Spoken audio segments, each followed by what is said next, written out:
We're trying to salvage our Constitution and salvage our liberties.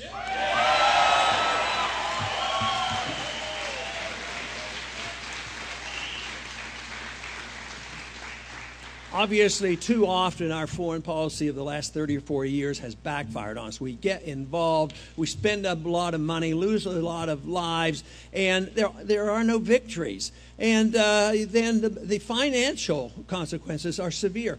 There's been a $4 trillion increase in our national debt due to the wars we're fighting in the Middle East. Nobody gave proper authority to go there. Nobody knows exactly why we're there. Nobody knows when it's going to be over. They claim it's over in Iraq. I think it's only beginning, unfortunately, and it's just more turmoil. And the sooner we understand that not minding our own business is a much better way to get along with people than dropping bombs on them.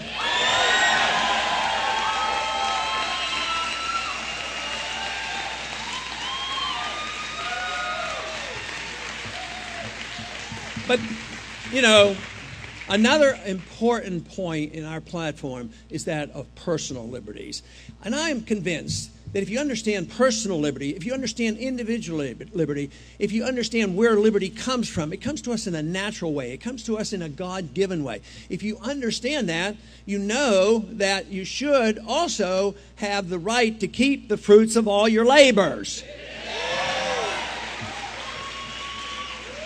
But it is this careless attitude about individual liberty that has really been undermining whether it's our foreign policy or our economic policy. We, as a country, 100 years ago or so, for some reason, we chopped freedom into pieces. And some people defended personal liberties a little bit better than others. Others defended economic liberty. But if you understand individual liberty, personal liberty, and economic liberty are one in the same.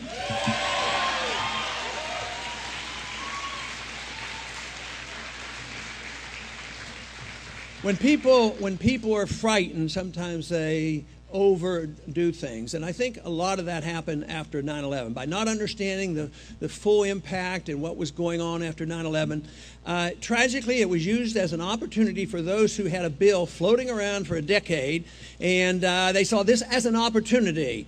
And it was a bill that it was misnamed, obviously. It was called the Patriot Act. It should have never been passed, and it ought to be repealed.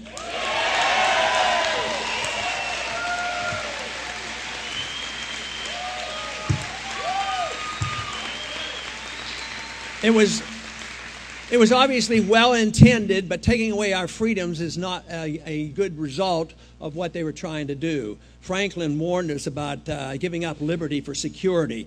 And I have come to the firm conviction that we as Americans should never give up any liberty on the pretense that we're going to have more security.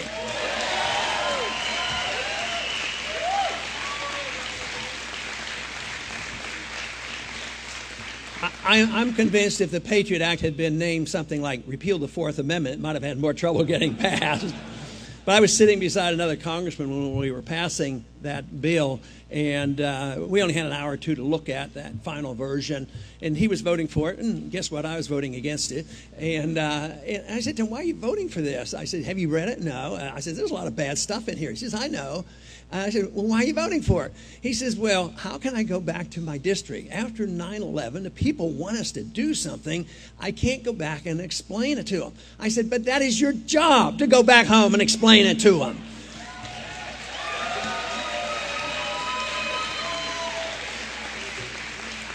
But the Patriot Act is going, if it's not changed or repealed, it's going to be a real burden to us because it's a real attack on our privacy. And now they're planning more. They're planning the whole idea of controlling the Internet. They're saying they're going to control piracy on the Internet. But what they're going to do is control your freedom and your privacy. We have the government turned upside down. The government becomes more secretive. At the same time, your privacy is being undermined. The Constitution was meant to protect your liberties, your privacy, and the government was to be open.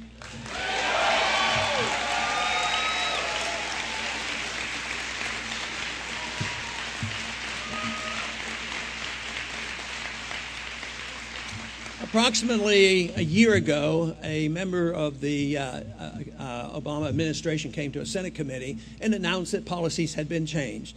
He said now that they are changing this, and it's up front. They were putting it out on the table. That's what really scares me. They've abused the law in the past, but they knew it was wrong and they hid it. Today, it's too much up front. He said, we are now have an established policy that we can assassinate American citizens.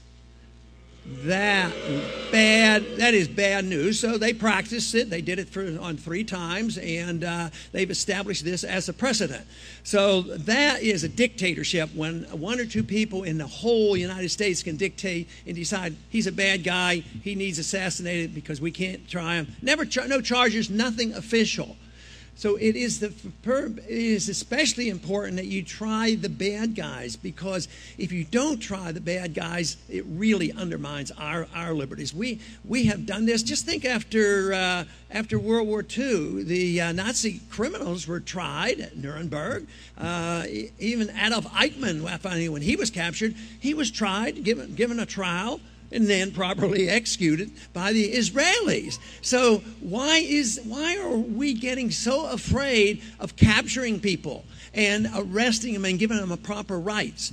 But no, they've gone one step further. Here, 2 weeks ago, they passed this very, very ornery National Defense Authorization Act.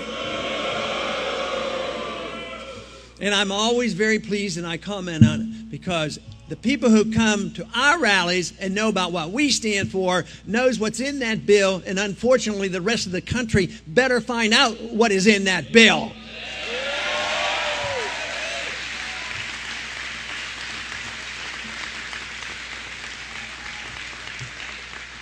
But that bill essentially says that any American citizen now can be arrested. Not by their local police, not by the FBI, not by some other group, but by the military. This is military law. The military can come in and arrest an American citizen and put in prison indefinitely and denied a lawyer. That has to be reversed, or we cannot have a republic anymore. So that should be our goal. But really all we have to do is think about liberty, where it comes from. Defend liberty. You will defend the marketplace. You will defend private property. You will defend sound money. You will defend contracts. And you will have the regulations of free markets. Under those conditions, guess what? The rich don't get bailed out, and the people don't get their bad debts dumped on them. You have to live up to the contract and the bankruptcy. So this is the important thing. We have to see the free market, individual liberty, a sound economic, a sound foreign policy.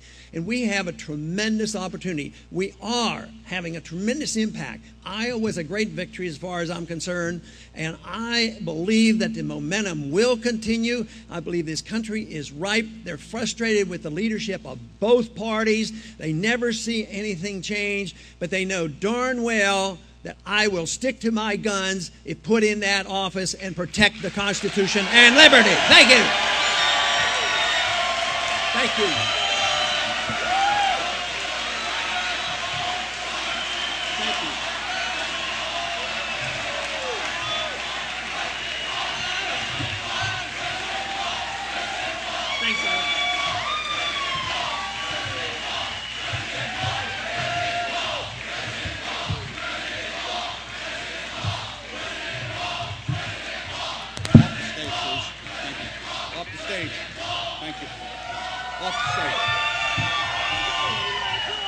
We're going to take some pictures.